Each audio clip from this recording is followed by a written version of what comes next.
Hello बच्चों कि आज आप करते हैं diffusion of gases. Next topic है डिफ्यूजन ऑफ गैसेस। डिफ्यूजन का मतलब की होंगे बेटे इंटरमिक्सिंग, आपस दे विच मिक्स हो जाना। जे असीं दो गैसेस लै लीए, तीन गैसेस लै लीए तो बहुत छेती एक दूजे दे विच इंटरमिक्स हो जाती है, उन्होंने असीं डिफ्यूजन कहते हैं। It may be defined as the process of intermixing of gases, irrespective of the density relationship and without the effect of external agency।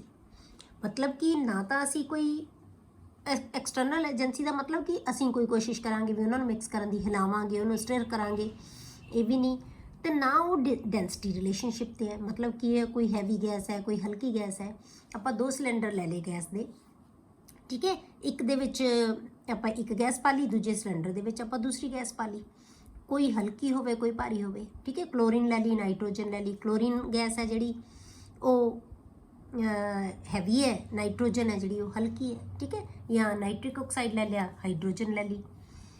हुण आपां की कीता कि दोनों सिलेंडर्स नूं एक दूजे दे उपर रखता, विचालों लिड चकती, क्योंकि आपां गैस भरी हुई है तो मतलब उन्होंने बंद किया होया ना सिलेंडर नूं, विचालों लिड चक दांगे आपां दो सिलेंडर्स दे विच। हुण जो ये दोनों गैसेज है जिहड़ियां वो एक दूजे दे विच मिक्स हो जाणगियां, मतलब नीचे वाली गैस उपर चली जाएगी, उपर वाली गैस नीचे आ जाएगी। हुण ये क्यों हुंदा है बेटे? क्योंकि गैसेज दे विच बहुत ज़्यादा खाली स्पेस हुंदी है, तो हरेक गैस की कोशिश हुंदी, गैस के मॉलीक्यूल्स की कोशिश हुंदी है। आपां पढ़िया होया है कि गैसेज नूं जिन्ना वॉल्यूम मिलता है वो सारे का सारा ऑकूपाई कर लैंदी है। तो यदा मतलब जिन्नी एम्प्टी स्पेस उपर वाले सिलेंडर च है वो नीचे वाली गैस जाके फिल कर देगी उन्होंने। जिन्ने नीचे वाले गैस दे सिलेंडर दे विच जिहड़ी गैस है वो की है उहदे विच खाली स्पेसिस जिन्नियां सी उपर वाली गैस आके उन्होंने फिल कर देगी। मतलब जिन्नी स्पेस मिलनी है हरेक गैस नूं वो दूजे ते नाल कंसर्न कोई नहीं होता, एक गैस नूं जिन्नी स्पेस मिल रही है उन्हें कवर कर लेना है, ठीक है। तो इहनूं असीं कहने डिफ्यूजन ऑफ गैसेस। कॉज की है बेटे इहदा? कॉज ऑफ डिफ्यूजन आपां हुणे दस्सिआ। In a gas the empty spaces among the molecules are very large, therefore the molecules of one gas can move into the empty spaces of the other gas and vice versa, ठीक है। उल्ट मतलब कि एक gas दूजे दी empty space चले जाएगी तो दूजी गैस पहले वाली दी एम्प्टी स्पेस दे विच आ जाएगी। मतलब हरेक गैस नूं जिन्ना वॉल्यूम मिलेगा उन्हें पूरा वॉल्यूम ऑक्यूपाई कर लेना है। इनू आपां कहने आ डिफ्यूजन ऑफ गैसेस। पर जिहड़ी डिफ्यूजन है ना बेटे वो हल्की गैस है या भारी गैस है, डिफ्यूजन दोनों च होएगी, पर उहदी रेट दे विच फर्क हो सकता है। मतलब स्पीड दे विच डिफ्यूजन नूं टाइम कितना लगता है, इंटरमिक्सिंग नूं टाइम कितना लगता है, वो डिपेंड करता है उहदी डेंसिटी दे उत्ते। डिफ्यूजन दोनों च होएगी पर वो डेंसिटी दे उत्ते डिपेंड करता है। उन्होंने ग्रैहम ने एक लॉ दिता जिन्होंने कहने सी ग्रैहम्स लॉ ऑफ डिफ्यूजन, ठीक है। According to the law, under similar conditions of temperature and pressure, the rates of diffusion of gases are inversely proportional to the square roots of their densities। मतलब कि density दे square root दे proportional है, inversely proportional to square root of densities. मतलब density जिन्नी ज़्यादा होएगी उहदी rate उन्नी थोड़ी घट होएगी। ज़्यादा हैवी गैस दे विच डिफ्यूजन जिहड़ा हैगा वो टाइम लगेगा उन्होंने, पर जिन्नी हल्की गैस होएगी उहदे डिफ्यूजन बहुत ईजी हो जाएगी। मतलब रेट फर्क हो सकता है, डिफ्यूजन सारिਆਂ ਦੇ ਵਿੱਚ होएगा। क्लियर? आपां ले लिया कि R1 ते R2 दो गैसेस दे रेट ऑफ जी डिफ्यूजन है, ठीक है। Are the rates of diffusion of two gases A and B and D1 and D2 are their densities. तो D1 ते D2 नूं आपां डेंसिटीज मान लिया। तो फिर आप जो देखिए कि कंपेयर करिए जी आप इन्हों R1 अपॉन R2 दोनों की रेशो है जी is equal to square root of D2 upon D1, inversely proportional है स्क्वेयर रूट ऑफ डेंसिटीज। हुण जे असी डेंसिटी नूं बेटे दो नाल मल्टीप्लाई कर दईए, ठीक है, जो डेंसिटी नूं असी दो नाल मल्टीप्लाई कर देंगे तो 2 इंटू डेंसिटी की हुंदा बेटे molar mass, 2 into density molar mass. तो यदा मतलब जो आप दो नाल मल्टीप्लाई कर लीए तो ये किहदे बराबर आ जाएगा R1 upon R2 is equal to square root of M2 upon m1। ਇਹਦਾ ਮਤਲਬ ਕੀ ਹੈ ਮੋਲਰ ਮਾਸ ਦੇ ਸਕੁਅਰ ਰੂਟ ਦੇ ਇਨਵਰਸਲੀ ਪ੍ਰੋਪੋਰਸ਼ਨਲ ਹੈ। ਮਤਲਬ ਜੇ ਸਾਨੂੰ ਡੈਂਸਿਟੀ ਨਹੀਂ ਪਤਾ, ਮਾਸ ਪਤਾ ਹੈ, ਤਾਂ ਸਾਨੂੰ ਇਹਦੇ ਅਕੋਰਡਿੰਗ ਕਿ ਜਿੰਨਾ ਮਾਸ ਜ਼ਿਆਦਾ ਹੋਏਗਾ ਉਹਦੀ ਰੇਟ ਉਨੀ ਘੱਟ ਹੋਏਗੀ। ਹੈਵੀ ਹੋਏਗੀ ਜਿਹੜੀ ਗੈਸ ਹੈ ਉਹਦੀ ਡੈਂਸਿਟੀ ਜਿਹੜੀ ਡਿਫਿਊਜ਼ਨ ਰੇਟ ਆਫ ਡਿਫਿਊਜ਼ਨ ਹੈ ਉਹ ਘੱਟ ਹੋਏਗਾ, ਜਿੰਨੀ ਹਲਕੀ ਹੋਏਗੀ ਰੇਟ ਆਫ ਡਿਫਿਊਜ਼ਨ ਉਨਾ ਜ਼ਿਆਦਾ ਹੋਏਗਾ। ਕਲੀਅਰ। ਨੈਕਸਟ ਹੈ ਬੇਟੇ kinetic energy and molecular speed. ਹੁਣ ਆਪਾਂ ਕੀ ਦੇਖਦੇ ਹਾਂ ਕਿ ਜਿਹੜੇ ਗੈਸ ਦੇ ਮੋਲੀਕਿਊਲਸ ਹੈ, ਗੈਸ ਦੇ ਮੋਲੀਕਿਊਲਸ ਹਮੇਸ਼ਾ ਬੇਟੇ ਰੈਂਡਮ ਮੋਸ਼ਨ ਦੇ ਵਿੱਚ ਰਹਿੰਦੇ ਆ, ਲਗਾਤਾਰ ਜਿਹੜੇ ਹੈਗੇ ਆ ਉਹ ਮੋਸ਼ਨ ਦੇ ਵਿੱਚ ਰਹਿੰਦੇ। ਗੈਸ ਦੇ ਮੋਲੀਕਿਊਲਸ ਟਿਕਦੇ, ਜੇ ਬੇਟੇ ਨਾ ਮੂਵਮੈਂਟ ਦੇ ਵਿੱਚ ਹੋਣ ਤਾਂ ਫਿਰ ਕੀ ਹੋਣਗੇ, ਉਹ ਨੀਚੇ ਬੈਠ ਜਾਣਗੇ ਮੋਲੀਕਿਊਲਸ। ਠੀਕ ਹੈ, ਤੇ ਗੈਸ ਸਸਪੈਂਡਡ ਕਿਉਂ ਰਹਿੰਦੀ ਹੈ, ਮੂਵਮੈਂਟ ਕਰਕੇ। ਉਹਦੇ ਵਿੱਚ ਲਗਾਤਾਰ ਮੂਵਮੈਂਟ ਰਹਿੰਦੀ ਹੈ, ਇੱਕ ਦੂਜੇ ਦੇ ਨਾਲ ਟਕਰਾਉਂਦੇ ਰਹਿੰਦੇ ਆ। ਜਦੋਂ ਕੋਈ ਚੀਜ਼ ਕਿਸੇ ਨਾਲ ਟਕਰਾਉਂਦੇ ਹੈ ਤਾਂ ਉਹਦੇ ਵਿੱਚ ਦੋਨੋਂ ਤਰ੍ਹਾਂ ਦੀਆਂ ਚੇਂਜਸ ਆਉਂਦੀਆਂ ਬੇਟੇ। ਉਹਦੀ ਡਾਇਰੈਕਸ਼ਨ ਵੀ ਚੇਂਜ ਹੋ ਜਾਂਦੀ ਹੈ, ਉਹਦੀ ਐਨਰਜੀ ਵੀ ਚੇਂਜ ਹੋ ਜਾਂਦੀ ਹੈ। ਜਦੋਂ ਕੋਈ ਚੀਜ਼ ਕਿਸੇ ਨਾਲ ਟਕਰਾਏਗੀ ਉੱਥੋਂ ਫਿਰ ਉਹ ਡਾਇਰੈਕਸ਼ਨ ਚੇਂਜ ਹੋ ਜਾਏਗੀ ਟਕਰਾਉਣ ਨਾਲ, ਤਾਂ ਉਹਦੀ ਐਨਰਜੀ ਵੀ ਚੇਂਜ ਹੋਏਗੀ। ਇਹਦਾ ਮਤਲਬ ਕੀ ਹੋਇਆ ਬੇਟੇ ਕਿ ਜਿੰਨੇ ਵੀ ਗੈਸ ਦੇ ਮੋਲੀਕਿਊਲਸ ਹੈ ਸਾਰਿਆਂ ਦੀ ਐਨਰਜੀ ਤੇ ਉਹਨਾਂ ਦੀ ਸਪੀਡ ਇੱਕੋ ਜੀ ਨਹੀਂ ਹੋਏਗੀ। ਕਿਸੇ ਵੀ ਟਾਈਮ ਤੇ ਸਾਰੇ ਮੋਲੀਕਿਊਲਸ ਦੀ એનર્ਜੀ ਤੇ ਉਹਨਾਂ ਦੀ ਸਪੀਡ ਹੈ ਜਿਹੜੀ ਇੱਕੋ ਜੀ ਨਹੀਂ ਹੋਣੀ। ਹੁਣ ਇਹਦੇ ਨਾਲ ਆਪਾਂ ਪੜ੍ਹਦੇ ਹਾਂ ਕਿ kinetic energy and molecular speeds ਕਿਵੇਂ ਆਪਾਂ ਇਹਨਾਂ ਨੂੰ ਡਿਸਟ੍ਰੀਬਿਊਟ ਕਰਾਂਗੇ ਅਲੱਗ-ਅਲੱਗ ਮੋਲੀਕਿਊਲਸ ਨੂੰ ਉਹਨਾਂ ਦੀ ਸਪੀਡ ਦੇ ਬੇਸ ਤੇ। The molecules of gases remain in continuous motion, so they collide with one another, ਤਾਂ ਇਸ ਕਰਕੇ ਇੱਕ ਦੂਜੇ ਨਾਲ ਟਕਰਾਉਂਦੇ ਹੈ। And with the walls of the container, ਜਿਹੜਾ ਕੰਟੇਨਰ ਹੈ ਉਹਦੀਆਂ ਵਾਲਸ ਦੇ ਨਾਲ ਵੀ ਟਕਰਾਉਂਦੇ ਹੈ, ਇਹਨੂੰ ਹੀ ਅਸੀਂ ਪ੍ਰੈਸ਼ਰ ਕਹਿੰਦੇ ਹਾਂ। ਠੀਕ ਹੈ, therefore there is change in their speed, ਤੇ ਇਸ ਕਰਕੇ ਟਕਰਾਉਣ ਨਾਲ ਕੀ ਹੋਏਗੀ ਬੇਟੇ, ਉਹਨਾਂ ਦੀ ਸਪੀਡ ਚੇਂਜ ਹੋ ਜਾਏਗੀ। And their energies, ਤੇ ਉਹਨਾਂ ਦੀਆਂ ਐਨਰਜੀਜ਼ ਵੀ ਚੇਂਜ ਹੋ ਜਾਣਗੀਆਂ। We can say the speed and the energy of all the molecules of a gas at any instant are not the same.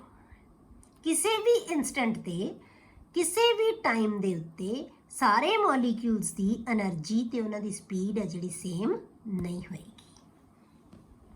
Clear. ਇਹਦਾ ਮਤਲਬ ਇਹਦੀਆਂ ਐਨਰਜੀਜ਼ ਕੀ ਹੋਣਗੀਆਂ ਬੇਟੇ, ਡਿਫਰੈਂਟ, ਉਹਦੀਆਂ ਸਪੀਡਸ ਕੀ ਹੋਣਗੀਆਂ, ਡਿਫਰੈਂਟ। ਹੁਣ ਇਹਨਾਂ ਦੇ ਵਾਸਤੇ ਬੇਟੇ ਮੈਕਸਵੈਲ ਤੇ ਬੋਲਟਜ਼ਮੈਨ ਨੇ ਗ੍ਰਾਫਿਕਲੀ ਇਹਨਾਂ ਨੂੰ ਰਿਪਰੈਜ਼ੈਂਟ ਕੀਤਾ।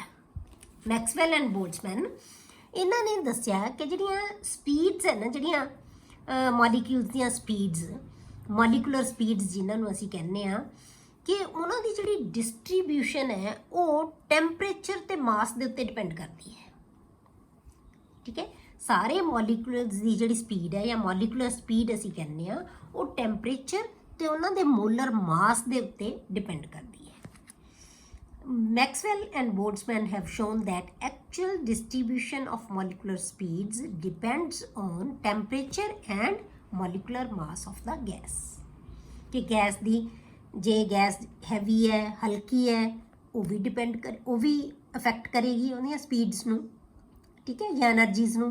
ते टैंपरेचर है वध है घट है वो भी इफेक्ट करेगा उन्हां दियां स्पीड्स, क्योंकि टैंपरेचर दे वधाउण नाल सानू पता है कि जे टैंपरेचर वधावांगे काइनेटिक एनर्जी वध जाएगी, kinetic energy वधेगी movement वधेगी, speed वधेगी।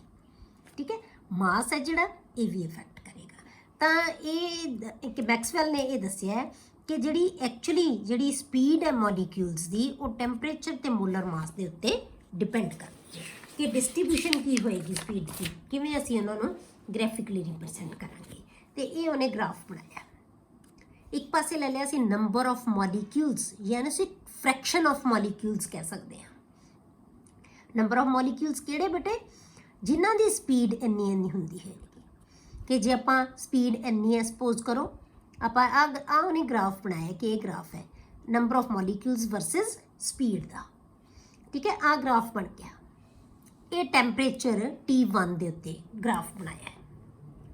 Clear, मतलब की है कि आ तो स्पीड है, सपोज करो आ स्पीड ले ली असी, इन्नी स्पीड वाले मॉलिक्यूल जो देखिए आपां ते किन्ने आ, इन्नी फ्रैक्शन है मॉलिक्यूल्स की, मतलब बहुत थोड़े जे मॉलिक्यूल है जिन्हां ने इन्नी स्पीड है। मतलब बहुत जिन्हां दी बहुत थोड़ी है, बहुत थोड़े है, वधदी गई स्पीड, नंबर ऑफ मॉलिक्यूल्स भी वधदे गए। क्लीयर हो गया? इन्नी स्पीड वाले इन्ने मॉलिक्यूल्स है, इन्नी स्पीड वाले इन्ने मॉलिक्यूल्स है।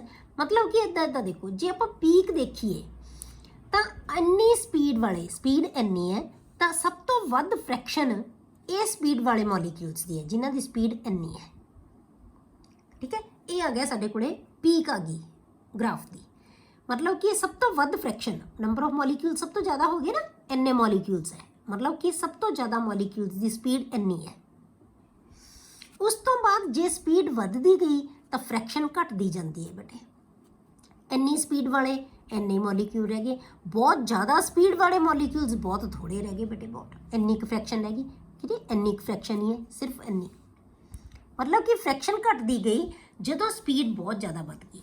ਹੁਣ ਇਹ ਗ੍ਰਾਫ ਸਾਨੂੰ ਕੀ ਦੱਸ ਰਿਹਾ ਬੇਟੇ ਕਿ ਬਹੁਤ ਥੋੜੀ ਸਪੀਡ ਵਾਲੇ ਤੇ ਬਹੁਤ ਜ਼ਿਆਦਾ ਸਪੀਡ ਵਾਲੇ ਮੋਲੀਕਿਊਲਸ ਹੈ ਜਿਹੜੇ ਉਹ ਬਹੁਤ ਥੋੜੇ ਹੈ, ਉਹਨਾਂ ਦਾ ਨੰਬਰ ਆਫ ਮੋਲੀਕਿਊਲਸ ਬਹੁਤ ਥੋੜੇ ਹੈ, ਪਰ ਇੰਟਰਮੀਡੀਏਟ ਸਪੀਡ ਵਾਲੇ ਮੋਲੀਕਿਊਲਸ ਦੀ ਜਿਹੜੀ ਫ੍ਰੈਕਸ਼ਨ ਹੈ ਉਹ ਸਭ ਤੋਂ ਜ਼ਿਆਦਾ ਹੈ। ਜਿਹੜੀ ਸਭ ਤੋਂ ਵੱਧ ਨੰਬਰ ਆਫ ਮੋਲੀਕਿਊਲਸ ਜਿਹੜੇ ਆਉਂਦੇ ਆ ਉਹਨੂੰ ਕਹਿੰਦੇ ਅਸੀਂ ਮੋਸਟ ਪ੍ਰੋਬੇਬਲ ਸਪੀਡ। ਉਹ ਫ੍ਰੈਕਸ਼ਨ ਆਫ ਮੋਲੀਕਿਊਲਸ ਜਿਨ੍ਹਾਂ ਦੀ ਸਪੀਡ ਹੈ ਜਿਹੜੀ मीडियोकर है, मैं आप कह लीए इंटरमीडिएट जी हैगी है, वो फ्रैक्शन सब तो ज़्यादा है, वो मॉलीक्यूल का फ्रैक्शन सब तो ज़्यादा है, मतलब सब तो वध मॉलीक्यूल्स की स्पीड इन्नी है तो उन्होंने असीं कहने मोस्ट प्रोबेबल स्पीड। इनू किया जाता है UMP, यू नूं आपां की कहते स्पीड नाल, MP की है मोस्ट प्रोबेबल स्पीड। ठीक है, तो इनू असीं UMP कहते हैं। ये आ गया एक पर्टिकुलर टैंपरेचर के उत्ते।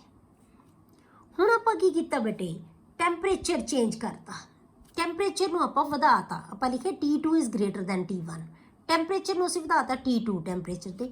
ਗ੍ਰਾਫ ਹੁਣ ਜਿੰਨੇ ਟੋਟਲ ਮੋਲੀਕਿਊਲਸ ਹੈ ਉਹ ਏਰੀਆ ਉਹਨੇ ਦਾ ਓਨਾ ਹੀ ਰਹੇਗਾ ਬੇਟੇ, ਇਹ ਏਰੀਆ ਨਹੀਂ ਨਾ ਚੇਂਜ ਹੋ ਸਕਦਾ ਜਿਹੜਾ ਆ ਏਰੀਆ ਇਹਨਾਂ ਨੇ ਕਵਰ ਕਰ ਲਿਆ ਕਿਉਂਕਿ ਟੋਟਲ ਮੋਲੀਕਿਊਲਸ ਹੈ। ਹੁਣ ਆਪਾਂ ਕੀ ਕੀਤਾ, ਇਹ ਗ੍ਰਾਫ ਹੈ ਨਾ ਬੇਟੇ ਇਹ ਫਲੈਟਨ ਹੋ ਜਾਏਗਾ ਥੋੜਾ ਜਿਹਾ, ਰਾਈਟ ਸਾਈਡ ਨੂੰ ਸਾਰਾ ਹੀ ਗ੍ਰਾਫ ਡਾਈਵਰਟ ਹੋ ਜਾਏਗਾ। ਹੁਣ ਜੇ ਆਪਾਂ ਧਿਆਨ ਨਾਲ ਦੇਖੀਏ ਇਸ ਗ੍ਰਾਫ ਨੂੰ, ਇਹ ਗ੍ਰਾਫ ਦੇ ਵਿੱਚ ਕੀ ਚੇਂਜ ਆਈ ਹੈ, ਬਹੁਤ ਥੋੜੀ ਸਪੀਡ ਵਾਲੇ ਤੇ ਬਹੁਤ ਜ਼ਿਆਦਾ ਸਪੀਡ ਵਾਲੇ ਮੋਲੀਕਿਊਲਸ ਹੁਣ ਵੀ ਘੱਟ ਹੈ। ਸਭ ਤੋਂ ਵੱਧ ਜਿਹੜੀ ਹੈਗੇ ਮੋਲੀਕਿਊਲਸ ਉਹ ਕਿਹੜੇ ਹੈ, ਜਿਹੜੇ ਮੋਸਟ ਪ੍ਰੋਬੇਬਲ ਸਪੀਡ ਵਾਲੇ, ਇੱਥੇ ਮੈਕਸਿਮਮ ਹੈ, ਇੱਥੇ ਮੈਕਸਿਮਮ ਹੈ। ਪਰ ਇੱਕ ਗੱਲ ਜੇ ਦੇਖੀਏ ਆਪਾਂ ਕਿ ਜਿਹੜੀ ਮੋਸਟ ਪ੍ਰੋਬੇਬਲ ਸਪੀਡ ਹੈ ਨਾ, ਜਿਹੜੀ ਇਹ ਸਪੀਡ ਇੰਨੀ ਸੀ, ਇੰਨੀ ਸਪੀਡ ਸੀ, ਪਰ ਜਦੋਂ ਅਸੀਂ ਟੈਂਪਰੇਚਰ ਵਧਾਤਾ ਤਾਂ ਮੋਸਟ ਪ੍ਰੋਬੇਬਲ ਸਪੀਡ ਹੁਣ ਇੱਥੇ ਹੈ, ਆ ਹੋ ਗਈ ਬੇਟੇ, ਹੁਣ ਇੰਨੀ ਸਪੀਡ ਹੈ ਤਾਂ ਮਤਲਬ ਸਪੀਡ ਵੱਧ ਗਈ।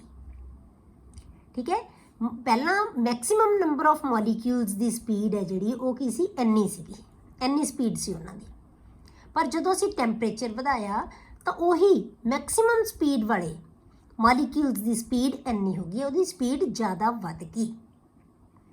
ਤੇ ਇਹਦਾ ਮਤਲਬ ਕਿਉਂ ਵਧੀ, ਕਿਉਂਕਿ ਕਾਇਨੈਟਿਕ એનર્ਜੀ ਟੈਂਪਰੇਚਰ ਵਧਾਉਣ ਦੇ ਨਾਲ ਕਾਇਨੈਟਿਕ એનર્ਜੀ ਵੱਧ ਜਾਂਦੀ ਹੈ ਮੋਲੀਕਿਊਲਸ ਦੀ, ਕਾਇਨੈਟਿਕ એનર્ਜੀ ਵਧੇਗੀ ਤਾਂ ਸਪੀਡ ਵਧੇਗੀ। ਕਾਇਨੈਟਿਕ એનર્ਜੀ ਕਿਹਦੇ ਨਾਲ ਰਿਲੇਟਡ ਹੈ, ਸਪੀਡ ਦੇ ਨਾਲ, ਤਾਂ ਕਿਉਂਕਿ ਕਾਇਨੈਟਿਕ એનર્ਜੀ ਵਧਾਤੀ ਇਸ ਕਰਕੇ ਉਹਨਾਂ ਦੀ ਸਪੀਡ ਵੱਧ ਜਾਏਗੀ, ਤਾਂ ਮੋਸਟ ਪ੍ਰੋਬੇਬਲ ਸਪੀਡ ਇਹ ਵੱਧ ਗਈ। ਪਰ ਦੂਸਰੀ ਚੀਜ਼ ਮੇਨ ਜੇ ਆਪਾਂ ਦੇਖੀਏ ਬੇਟੇ ਤਾਂ ਆਹ ਵਾਲੀ ਜਿਹੜੀ ਫ੍ਰੈਕਸ਼ਨ ਸੀ, ਆਹ ਵਾਲੀ ਫ੍ਰੈਕਸ਼ਨ ਜਿਨ੍ਹਾਂ ਦੀ ਸਪੀਡ ਬਹੁਤ ਜ਼ਿਆਦਾ ਸੀ, ਉਹ ਮੋਲੀਕਿਊਲਸ ਦੇ ਕੰਪੈਰੀਟਿਵਲੀ ਜੇ ਆਪਾਂ ਐ ਮੰਨ ਲਈਏ ਨਾ ਕਿ ਆਹ ਫ੍ਰੈਕਸ਼ਨ ਹੈ ਜਿਹੜੇ, ਇਹ ਫ੍ਰੈਕਸ਼ਨ ਸੀ ਜਿਨ੍ਹਾਂ ਦੀ ਸਪੀਡ ਬਹੁਤ ਜ਼ਿਆਦਾ ਹੈ। ਪਰ ਜੇ ਆਪਾਂ ਦੇਖੀਏ ਨਾ ਇਹਨੂੰ ਆਪਾਂ ਮਿਲਾ ਦਈਏ ਇੱਥੇ, ਪਰ ਇੱਥੇ ਜਿਹੜਾ ਏਰੀਆ ਹੈ ਨਾ ਇਹ ਤਕਰੀਬਨ ਡਬਲ ਹੋ ਗਿਆ ਬੇਟੇ, ਆਹ ਵਾਲਾ ਏਰੀਆ ਤਕਰੀਬਨ ਡਬਲ ਹੋ ਗਿਆ, ਬਾਕੀ ਸਾਰਿਆਂ 'ਚ ਉਨਾ ਚੇਂਜ ਨਹੀਂ ਆਉਂਦੀ। ਮੈਕਸਿਮਮ ਸਪੀਡ ਵਾਲੇ ਜਿਨ੍ਹਾਂ ਦੀ ਸਪੀਡ ਬਹੁਤ ਜ਼ਿਆਦਾ ਹੈ ਉਹਨਾਂ ਦਾ ਏਰੀਆ ਤਕਰੀਬਨ ਡਬਲ ਹੋ ਗਿਆ। ਇਸ ਕਰਕੇ ਇਹ ਆਮ ਤੌਰ 'ਤੇ ਕਿਹਾ ਜਾਂਦਾ ਬੇਟੇ ਕਿ ਜਦੋਂ ਆਪਾਂ ਕਿਸੇ ਟੈਂਪਰੇਚਰ ਨੂੰ 10 ਡਿਗਰੀ ਵਧਾ ਦਿੰਦੇ ਆ ਨਾ ਤਾਂ ਉਹਦੀ ਰੇਟ ਹੈ ਜਿਹੜੀ ਉਹ ਤਕਰੀਬਨ ਡਬਲ ਹੋ ਜਾਂਦੀ ਹੈ। ਇਹ ਆਪਾਂ ਅੱਗੇ ਪੜਾਂਗੇ ਕਿ ਰੇਟ ਹੈ, ਰਿਐਕਸ਼ਨ ਦੀ ਰੇਟ ਹੈ ਨਾ ਜਿਹੜੀ ਉਹ ਤਕਰੀਬਨ ਡਬਲ ਹੋ ਜਾਂਦੀ ਹੈ। ਕਿਉਂ? ਕਿਉਂਕਿ ਵੱਧ ਸਪੀਡ ਵਾਲੇ ਜਿਹੜੇ ਮੋਲੀਕਿਊਲਸ ਹੈ ਉਹਨਾਂ ਦਾ ਨੰਬਰ ਹੈ ਨਾ ਉਹ ਡਬਲ ਹੋ ਜਾਂਦਾ ਹੈ। ਨੰਬਰ ਡਬਲ ਹੋ ਗਿਆ, ਕੋਲੀਜਨਸ ਬਹੁਤ ਜ਼ਿਆਦਾ ਹੋਣਗੀਆਂ ਉਹਨਾਂ ਦੇ ਵਿੱਚ। ਇਹ ਤੁਹਾਨੂੰ ਇੱਥੇ ਨਹੀਂ ਚੀਜ਼ ਸਮਝ ਆਏਗੀ ਬੇਟੇ, ਇਹ +2 ਦੇ ਵਿੱਚ ਆਪਾਂ ਸੇਮ ਚੀਜ਼ ਨੂੰ ਡਿਸਕਸ ਕਰਾਂਗੇ ਰੇਟ ਆਫ ਰਿਐਕਸ਼ਨ ਦੇ ਨਾਲ ਰਿਲੇਟ ਕਰਕੇ। ਉੱਥੇ ਤੁਹਾਨੂੰ ਇਹ ਕਲੈਰਿਟੀ ਹੋਏਗੀ ਕਿ ਆਹ ਚੀਜ਼ ਏਰੀਆ ਵਧਣ ਨਾਲ ਰੇਟ ਆਫ ਰਿਐਕਸ਼ਨ ਹੈ ਜਿਹੜੀ ਉਹ ਡਬਲ ਹੋ ਜਾਂਦੀ ਹੈ। ਕਲੀਅਰ ਹੋ ਗਿਆ। ਹੁਣ ਬਸ ਆਪਾਂ ਇੱਥੇ ਇਹੀ ਸਮਝਣਾ ਹੈ ਕਿ ਸਾਰਾ ਗ੍ਰਾਫ ਹੈ ਜਿਹੜਾ ਉਹ ਕੀ ਹੈ ਟੂਵਰਡਸ ਰਾਈਟ ਨੂੰ ਸ਼ਿਫਟ ਹੋ ਜਾਂਦਾ ਹੈ, ਤਾਂ ਮੈਕਸਿਮਮ ਸਪੀਡ ਵਾਲੇ ਮੋਲੀਕਿਊਲਸ ਦਾ ਜਿਹੜਾ ਫ੍ਰੈਕਸ਼ਨ ਹੈ ਉਹ ਤਕਰੀਬਨ ਡਬਲ ਹੋ ਜਾਂਦਾ ਹੈ ਪਹਿਲਾਂ ਨਾਲੋਂ। ਪਹਿਲਾਂ ਇੰਨਾ ਏਰੀਆ ਸੀ, ਹੁਣ ਕੀ ਹੈ ਤਕਰੀਬਨ ਡਬਲ ਹੋ ਗਿਆ। ਸਾਰੇ ਮੋਲੀਕਿਊਲਸ ਦਾ ਫ੍ਰੈਕਸ਼ਨ ਪਹਿਲਾਂ ਇੰਨੀ ਸੀ, ਹੁਣ ਇੰਨੀ ਹੋ ਗਈ, ਫਿਰ ਇੰਨੀ ਸੀ, ਫਿਰ ਇੰਨੀ ਹੋ ਗਈ, ਡਬਲ ਹੋ ਗਈ ਮਤਲਬ ਹਰੇਕ ਦੀ ਫ੍ਰੈਕਸ਼ਨ। ਆਪਾਂ ਫ੍ਰੈਕਸ਼ਨ ਇੱਧਰਲੇ ਪਾਸੇ ਦੇਖਦੇ ਹਾਂ, ਉੱਪਰ ਨੂੰ ਹੈ ਫ੍ਰੈਕਸ਼ਨ ਬੇਟੇ, ਜਿਹੜੇ ਨੰਬਰ ਆਫ ਮੋਲੀਕਿਊਲਸ ਦੀ ਸਪੀਡਸ ਹੈ। ਇਹ ਉਹਨੇ ਡਿਸਟ੍ਰੀਬਿਊਟ ਕੀਤਾ ਹੈ ਮੈਕਸਵੈਲ ਨੇ। Maxwell's distribution of speeds at different temperatures, sorry ਅਲੱਗ-ਅਲੱਗ ਟੈਂਪਰੇਚਰਸ ਦੇ ਉੱਤੇ ਆਪਾਂ ਇਹਨਾਂ ਦੀ ਡਿਸਟ੍ਰੀਬਿਊਸ਼ਨ ਆਫ ਸਪੀਡਸ ਨੂੰ ਸ਼ੋ ਕੀਤਾ ਹੋਇਆ। ਕਲੀਅਰ। ਹੁਣ ਆਪਾਂ ਦੇਖੀਏ ਤਾਂ maximum in the curve represent the speed possessed by maximum number of molecules। ਜਿਹੜਾ ਇੱਥੇ ਇਹ ਅਸੀਂ ਮੈਕਸਿਮਮ ਬਣਾਇਆ ਇੱਥੇ ਜਿਹੜਾ ਗ੍ਰਾਫ ਦਾ, ਉਹ ਮੈਕਸਿਮਮ ਨੰਬਰ ਆਫ ਮੋਲੀਕਿਊਲਸ ਹੈ ਜਿਹੜੇ ਉਹਨਾਂ ਦੀ ਸਪੀਡ ਨੂੰ ਰਿਪਰੈਜ਼ੈਂਟ ਕਰ ਰਿਹਾ ਹੈ। ਅੰਡਰਸਟੂਡ ਹੈ ਕਿ ਇੰਨੇ ਮੋਲੀਕਿਊਲਸ ਹੈ, ਸਭ ਤੋਂ ਜ਼ਿਆਦਾ ਮੋਲੀਕਿਊਲ ਹੀ ਹੈ, ਸਭ ਤੋਂ ਜ਼ਿਆਦਾ ਫ੍ਰੈਕਸ਼ਨ ਇੱਥੇ ਹੀ ਆਉਂਦੀ ਹੈ। ਠੀਕ ਹੈ, ਮੈਕਸਿਮਮ ਨੰਬਰ ਆਫ ਮੋਲੀਕਿਊਲਸ ਨੂੰ ਰਿਪਰੈਜ਼ੈਂਟ ਕਰ ਰਿਹਾ ਹੈ। This speed is called most probable speed. ਇਹਨੂੰ ਆਪਾਂ ਕੀ ਕਹਿੰਦੇ ਆ? ਮੋਸਟ ਪ੍ਰੋਬੇਬਲ ਸਪੀਡ ਕਹਿੰਦੇ ਆ ਆਪਾਂ। ਕਲੀਅਰ ਹੋ ਗਿਆ। ਅੱਗੇ ਬੇਟੇ ਕਿ ਸਪੀਡ ਹੈ ਜਿਹੜੀ ਸਪੀਡ ਡਿਸਟ੍ਰੀਬਿਊਸ਼ਨ ਹੈ, ਸਪੀਡ ਡਿਸਟ੍ਰੀਬਿਊਸ਼ਨ ਹੈ ਜਿਹੜੀ ਉਹ ਮਾਸ ਦੇ ਉੱਤੇ ਵੀ ਡਿਪੈਂਡ ਕਰਦੀ ਹੈ। ਆਪਾਂ ਹੁਣੇ ਕਿਹਾ ਨਾ ਕਿ ਮੈਕਸਵੈਲ ਨੇ ਸਾਨੂੰ ਦੱਸਿਆ ਹੈ ਕਿ ਜਿਹੜੀ ਸਪੀਡਸ ਦੀ ਡਿਸਟ੍ਰੀਬਿਊਸ਼ਨ ਐਕਚੁਅਲੀ ਦੋ ਚੀਜ਼ਾਂ ਤੇ ਡਿਪੈਂਡ ਕਰਦੀ ਹੈ, ਇੱਕ ਟੈਂਪਰੇਚਰ ਦੇ ਉੱਤੇ ਤੇ ਇੱਕ ਮਾਸ ਦੇ ਉੱਤੇ। ਆਪਾਂ ਟੈਂਪਰੇਚਰ ਵਾਲੇ ਫੈਕਟਰ ਨੂੰ ਡਿਸਕਸ ਕਰ ਲਿਆ। ਹੁਣ ਆਪਾਂ ਦੂਸਰਾ ਫੈਕਟਰ ਲੈਂਦੇ ਹਾਂ ਬੇਟੇ, ਉਹ ਕੀ ਹੈ? ਮਾਸ ਦਾ ਫੈਕਟਰ, ਕਿ ਮਾਸ ਉੱਤੇ ਵੀ ਡਿਪੈਂਡ ਕਰਦੀ ਹੈ। ਸਪੀਡ ਦੀ ਡਿਸਟ੍ਰੀਬਿਊਸ਼ਨ ਹੈ ਜਿਹੜੀ ਉਹ ਮਾਸ ਆਫ ਮੋਲੀਕਿਊਲਸ ਦੇ ਉੱਤੇ ਵੀ ਡਿਪੈਂਡ ਕਰਦੀ ਹੈ। ਹੁਣ ਇਹਦਾ ਜਿਹੜਾ ਆਪਾਂ ਗ੍ਰਾਫ ਬਣਾਇਆ ਹੈ, ਜਿਹੜਾ ਇਹਨੂੰ ਰਿਪਰੈਜ਼ੈਂਟ ਕਰੇਗਾ ਬੇਟੇ, ਫਿਰ ਉਸੇ ਤਰ੍ਹਾਂ ਦਾ ਗ੍ਰਾਫ ਦੀ ਤਾਂ ਸ਼ੇਪ ਉਹੀ ਆਉਣੀ ਹੈ। ਸਪੋਜ਼ ਕਰੋ ਆਪਾਂ ਇੱਕ ਗੈਸ ਲੈ ਲਈ ਪਹਿਲਾਂ, ਉਹ ਆਪਾਂ ਕਲੋਰੀਨ ਦਾ ਆਪਾਂ ਗ੍ਰਾਫ ਬਣਾਇਆ, ਆਹ ਗ੍ਰਾਫ ਬਣ ਗਿਆ ਕਲੋਰੀਨ ਦਾ। ਠੀਕ ਹੈ, ਆਹ ਵਾਲਾ ਗ੍ਰਾਫ ਬਣ ਗਿਆ ਬੇਟੇ ਨਾਈਟ੍ਰੋਜਨ ਦਾ। ਹੁਣ ਜਿਹੜੀ ਨਾਈਟ੍ਰੋਜਨ ਗੈਸ ਹੈ ਬੇਟੇ ਉਹ ਹਲਕੀ ਹੈ, ਪਰ ਕਲੋਰੀਨ ਹੈ ਜਿਹੜੀ ਉਹ ਹੈਵੀ ਹੈ, ਕਿਉਂਕਿ ਇਹਦਾ ਮਾਸ ਕਲੋਰੀਨ ਦਾ ਜ਼ਿਆਦਾ ਹੈ, ਨਾਈਟ੍ਰੋਜਨ ਦਾ ਮਾਸ ਕੀ ਹੈ? ਘੱਟ ਹੈ। ਠੀਕ ਹੈ, ਮਾਸ ਤੇ ਹੀ ਡਿਪੈਂਡ ਕਰਦਾ ਨਾ ਹਲਕੀ ਜਾਂ ਭਾਰੀ ਹੈ। ਤਾਂ ਕਲੋਰੀਨ ਗੈਸ ਕੀ ਹੈ? ਹੈਵੀ ਹੈ, ਨਾਈਟ੍ਰੋਜਨ ਗੈਸ ਹਲਕੀ ਹੈ। ਠੀਕ ਹੈ, ਤਾਂ ਇਹ ਗ੍ਰਾਫ ਹੈ ਜਿਹੜੇ ਇਹ ਅਲੱਗ ਬਣੇ ਹੈ। ਪਹਿਲਾਂ ਤਾਂ ਆਪਾਂ ਟੈਂਪਰੇਚਰ ਵਾਲੇ ਬਣਾਏ ਸੀ, ਪਰ ਹੁਣ ਇਹ ਦੋ ਅਲੱਗ-ਅਲੱਗ ਗੈਸਿਸ ਦੇ ਗ੍ਰਾਫ ਬਣਾਏ ਆਪਾਂ। ਹੁਣ ਜੇ ਆਪਾਂ ਦੇਖੀਏ ਬੇਟੇ ਕਿ ਜੇ ਆਪਾਂ ਕਲੋਰੀਨ ਵਾਸਤੇ ਦੇਖਦੇ ਹਾਂ, ਜੇ ਆਪਾਂ ਕਲੋਰੀਨ ਦੀ ਗੱਲ ਕਰ ਰਹੇ ਹਾਂ, ਤਾਂ ਜਿਹੜਾ ਮੈਕਸਿਮਮ ਨੰਬਰ ਆਫ ਮੋਲੀਕਿਊਲਸ ਹੈ ਜਿਨ੍ਹਾਂ ਦੀ ਸਪੀਡ, ਜਿਹਨੂੰ ਆਪਾਂ ਕਿਹੜੀ ਸਪੀਡ ਕਿਹਾ ਸੀ ਬੇਟੇ? ਇਹਨਾਂ ਨੂੰ ਆਪਾਂ ਮੋਸਟ ਪ੍ਰੋਬੇਬਲ ਸਪੀਡ। ਜਿਹੜੀ ਮੋਸਟ ਪ੍ਰੋਬੇਬਲ ਸਪੀਡ ਹੈ ਨਾ ਉਹ ਇੰਨੀ ਹੈ ਕਲੋਰੀਨ ਵਾਸਤੇ ਬੇਟੇ, ਇੰਨੀ ਸਪੀਡ ਹੈ ਮੋਸਟ ਪ੍ਰੋਬੇਬਲ ਸਪੀਡ ਹੈ। ਜਿਹੜੀ maximum number of molecules the speed ਹੈ ਜਿਹੜੀ, ਜਿਹਨੂੰ ਅਸੀਂ ਮੋਸਟ ਪ੍ਰੋਬੇਬਲ ਸਪੀਡ ਕਹਿੰਦੇ ਆ, ਉਹ ਇੰਨੀ ਸਪੀਡ ਹੈ। ਪਰ ਜੇ ਬੇਟੇ ਆਪਾਂ ਹਲਕੀ ਗੈਸ ਵਾਸਤੇ ਦੇਖੀਏ, ਹਲਕੀ ਗੈਸ ਕੀ ਹੈ? ਨਾਈਟ੍ਰੋਜਨ ਦਾ ਗ੍ਰਾਫ ਆ ਬਣਿਆ, ਤਾਂ ਇਹ ਜਿਹੜੇ maximum number of molecules the speed ਹੈ ਜਿਹੜੀ ਉਹ ਇੰਨੀ ਹੈ। ਇਹਦਾ ਮਤਲਬ ਕਿ ਇਹਦੇ ਨਾਲੋਂ ਬਹੁਤ ਜ਼ਿਆਦਾ ਵੱਧ ਗਈ। ਠੀਕ ਹੈ, ਹਲਕੀ ਗੈਸ ਹੈ ਜਿਹੜੀ ਉਹਦੀ ਮੋਸਟ ਪ੍ਰੋਬੇਬਲ ਸਪੀਡ ਹੈ ਜਿਹੜੀ, maximum number of molecules the speed ਜ਼ਿਆਦਾ ਹੈ, ਪਰ ਜਿਹੜੀ ਆਪਾਂ ਹੈਵੀ ਗੈਸ ਲੈਂਦੇ ਆ, ਇਹਦੇ ਨਾਲੋਂ ਜਿਹੜੀ ਹੈਵੀ ਗੈਸ ਹੈ ਉਹਦੀ ਮੋਸਟ ਪ੍ਰੋਬੇਬਲ ਸਪੀਡ ਹੈ ਜਾਂ maximum number of molecules the speed ਹੈ ਜਿਹੜੀ ਉਹ ਘੱਟ ਹੈ। ਮਤਲਬ maximum number of molecules the speed ਘੱਟ ਹੈ, maximum number of molecules the speed ਜ਼ਿਆਦਾ ਹੈ ਜੇ ਗੈਸ ਹਲਕੀ ਹੈ। ਤਾਂ ਇਹਦਾ ਮਤਲਬ ਕੀ ਹੈ ਕਿ ਸਪੀਡ ਦੀ ਜਿਹੜੀ ਡਿਸਟ੍ਰੀਬਿਊਸ਼ਨ ਹੈ ਉਹ ਮਾਸ ਦੇ ਉੱਤੇ ਵੀ ਡਿਪੈਂਡ ਕਰਦੀ ਹੈ, ਟੈਂਪਰੇਚਰ ਦੇ ਉੱਤੇ ਵੀ ਡਿਪੈਂਡ ਕਰਦੀ ਹੈ। ਜਿੰਨਾ ਟੈਂਪਰੇਚਰ ਜ਼ਿਆਦਾ ਹੋਏਗਾ ਉਨੀ ਸਪੀਡ ਵੱਧਦੀ ਜਾਏਗੀ ਕਿਉਂਕਿ ਕਾਈਨੈਟਿਕ ਐਨਰਜੀ ਵਧੇਗੀ। ਜਿੰਨਾ ਮਾਸ ਵੱਧਦਾ ਜਾਏਗਾ ਉਨੀ ਵੀ ਸਪੀਡ ਵੱਧਦੀ ਜਾਏਗੀ ਕਿਉਂਕਿ ਮਾਸ ਹੈ ਜਿਹੜਾ, ਜਿੰਨੀ ਜ਼ਿਆਦਾ ਹੈਵੀ ਗੈਸ ਹੋਏਗੀ ਉਹਦੀ ਜਿਹੜੀ ਮੋਲੀਕਿਊਲਸ ਹੈ ਉਹਨਾਂ ਦੇ ਵਿੱਚ ਮੂਵਮੈਂਟ ਹੈ ਜਿਹੜੀ ਉਹ ਘੱਟ ਹੋਏਗੀ। ਠੀਕ ਹੈ, ਤਾਂ ਦੋਨੋਂ ਚੀਜ਼ਾਂ ਜਿਹੜੀਆਂ ਉਹ ਇਫੈਕਟ ਕਰਦੀਆਂ ਡਿਸਟ੍ਰੀਬਿਊਸ਼ਨ ਨੂੰ, ਟੈਂਪਰੇਚਰ ਵੀ ਤੇ ਮਾਸ ਵੀ। ਕਲੀਅਰ ਹੋ ਗਈ ਬੇਟੇ ਤੁਹਾਨੂੰ ਇਹ ਚੀਜ਼? At the same temperature lighter gas किहड़ी है nitrogen molecules move faster than heavier chlorine molecules. मतलब नाइट्रोजन गैस के मॉलिक्यूल्स ज़्यादा स्पीड नाल चलते हैं, उन्होंने स्पीड ज़्यादा है as compare to chlorine molecules, क्योंकि सारा ही ग्राफ टुवर्ड्स राइट शिफ्ट हो गया। राइट का मतलब स्पीड बढ़ता है, सारे फ्रैक्शंस की स्पीड है जी वो क्लोरीन नालों नाइट्रोजन के मॉलिक्यूल्स की ज़्यादा है। जे इन्नी फ्रैक्शन लीए आप ये क्लोरीन की है तो ये उन्हों की स्पीड उन्ने फ्रैक्शन की ज़्यादा है। ठीक है, एक पॉइंट जे आप लीए, जे आप आ पॉइंट ले लिया इन्ने फ्रैक्शन के मॉलिक्यूल्स, ये स्पीड इन्हों की इन्नी है तो यदी स्पीड ज़्यादा है। किसी मर्जी नंबर पर लै लो, जे आप इत्थे लवांगे इस फ्रैक्शन की इन्नी स्पीड है, इन्हों की इन्नी स्पीड है। हरेक फ्रैक्शन के उत्ते लाइटर गैस के मॉलिक्यूल्स की स्पीड ज़्यादा होएगी तो हैवी गैस के मॉलिक्यूल्स की स्पीड है जी बेटे वो घट होएगी। Therefore nitrogen molecules have higher values of किहड़ी है most probable speed than the chlorine molecules. इसे करके जी मोस्ट प्रोबेबल स्पीड है नाइट्रोजन मॉलिक्यूल्स की वो ज़्यादा है as compare to heavier gas chlorine, उसकी स्पीड घट है। मोस्ट प्रोबेबल या मैक्सिमम नंबर ऑफ मॉलिक्यूल्स की स्पीड घट है, मैक्सिमम नंबर ऑफ मॉलिक्यूल्स की स्पीड ज़्यादा है। क्लीयर हो गई बेटे। ये आ गया अपने को जी डिस्ट्रीब्यूशन स्पीड्स की आप किमें कर सकते हैं तो उन्होंने काइनेटिक एनर्जी जी वो की है। अगे बेटे kinetic molecular theory of gases. हम kinetic molecular theory of gases जी आप करिए, हुण आपां कहने बेटे कि गैसेस है जिहड़ियां वो कंप्रैस हो जांदियां। हुण ये गैसेस जी असीं सोचीए कि गैसेस कंप्रैस क्यों होंदियां, जदों असीं अप्लाई करदे हां प्रैशर उहदे उत्ते तां गैस कंप्रैस हो जांदी है। जे असीं प्रैशर नूं घटा दईए तो गैस है जिहड़ी वो फैल जांदी है। मतलब आपां कहने आ कि गैस नूं जिन्ना वॉल्यूम मिल जाता है वो सारे का सारा वॉल्यूम है जिहड़ा वो ऑक्यूपाई कर लैंदी है। पर ये चीज़ां क्यों होंदियां बेटे, हुण इहदा रीज़न की है? इहदा रीज़न है वो काइनेटिक मॉलिकुलर थ्योरी दिंदी है सानूं। हुण काइनेटिक मॉलिकुलर थ्योरी है जिहड़ी उहने की कीता कि गैसेस दे बिहेवियर नूं स्टडी कीता, उहदा माइक्रोस्कोपिक मॉडल दिता गैसेस दे बिहेवियर दा। जिहड़ा माइक्रोस्कोपिक मॉडल दिता है ना उन्हें गैसेस दा, वो सानू गैसेस दे बिहेवियर बारे दसेगा। जिहड़े उहदे पार्टिकल्स है वो किवें अरेंज होए हुए है, क्यों गैसेस कंप्रैस होंदियां हैं, क्यों गैसेस फैलदियां हैं। इन्हां दे आंसर कौन देगा? Kinetic molecular theory of gases. Why should a gas compressed on applying pressure for these, या आप कहने हैं कि जिहड़ी कंप्रैस होंदी है अप्लाई करन नाल, जे असीं प्रैशर नूं घट कर दांगे तो गैस की हो जाएगी? एक्सपैंड हो जाएगी।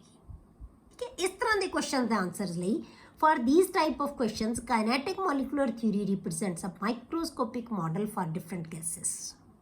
अलग अलग गैसेस लिए उन्हें माइक्रोस्कोपिक मॉडल देते हैं। It throws light on the behaviour of the particles of gases.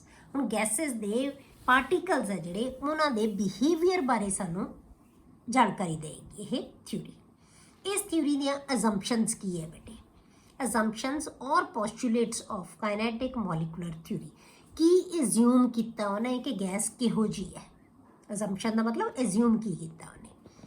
पहला पॉइंट की है बेटे, gases consist of large number of identical atoms और मॉलिक्यूल्स।